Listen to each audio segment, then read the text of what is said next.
నమస్కారం. ఎంఆర్ న్యూస్కి స్వాగతం. నేను మీ రవి.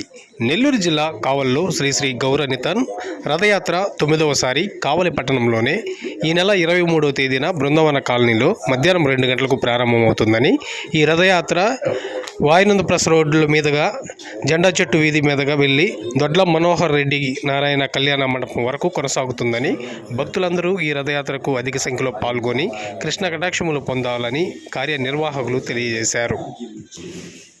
రథయాత్ర కావలి ప్రజానికం అందరూ కూడా చాలా ఆదరించారు కూడా. అదేవిధంగా ఈ సంవత్సరం కూడా చాలా ఉత్సాహంగా వాళ్ళే ఇళ్లలోంచి బయటకు వచ్చి ప్రచార వాహనం పెట్టినప్పుడు అడుగుతున్నారు, ఎప్పుడు జరుగుతుంది, ఎక్కడి జరుగుతుందని వాళ్ళు ఉత్సాహంగా పార్టిసిపేట్ చేస్తున్నారు.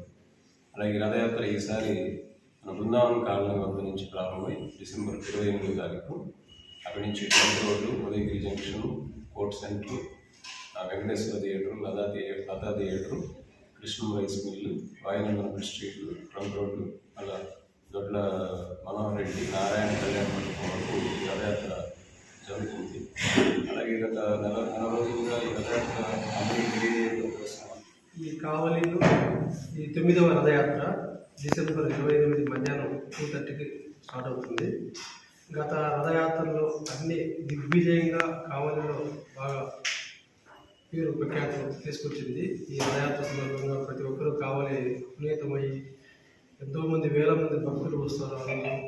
బాగా దాదాపు 25 నుంచి 30 సాంస్కృతిక కార్యక్రమాలు, అంటే దేవునికి సంబంధించిన ఈవెంట్స్తో బాగా రంగవల్లులు కావచ్చు, కోలాటాలు కావచ్చు, వేషధారణలు కావచ్చు, కొన్ని వినాయకుడి వేషధారణలు కావచ్చు, ఆంజనేయ స్వామి వేషధారణలు కావచ్చు, అలాగే కొన్ని ఆవులు కావచ్చు, ఒంటెలు కావచ్చు, ఇలాగా కొన్ని అవి ప్లస్ కృష్ణుడికి సంబంధించిన వేషధారణలు కానీ.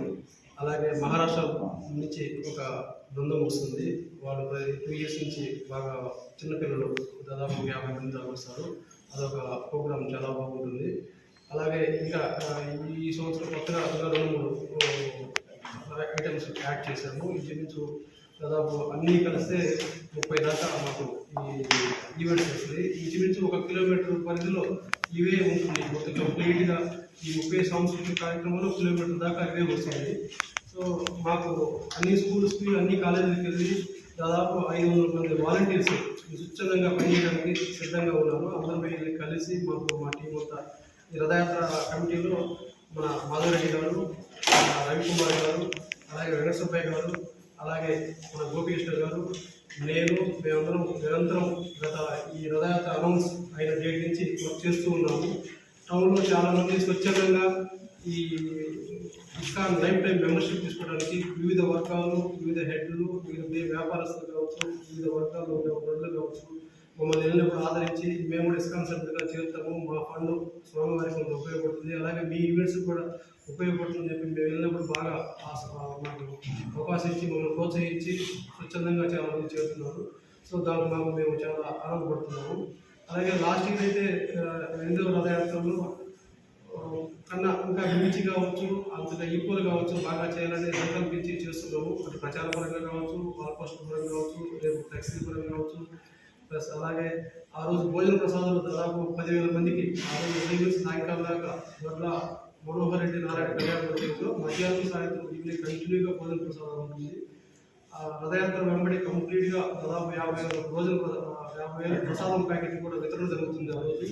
సో రథయాత్ర ప్రారంభం నుంచి లాస్ట్ దాకా టౌన్లో ఉండే వివిధ వర్గాలు, వివిధ ప్రజలందరూ ఎక్కడెక్కడ తమ షాపుల దగ్గర కావచ్చు, తమ ఇళ్ళ దగ్గర కావచ్చు, రకరకాల వాళ్ళు ఈ రథయాత్రలో పాల్గొనే వారికి భక్తులకు కావచ్చు, ఈవెంట్స్ సంబంధించిన కావచ్చు, వాలంటీర్స్ కావచ్చు, ప్రజలకు కావచ్చు, వీరందరికీ వారు రకరకాల ప్రసాదాలు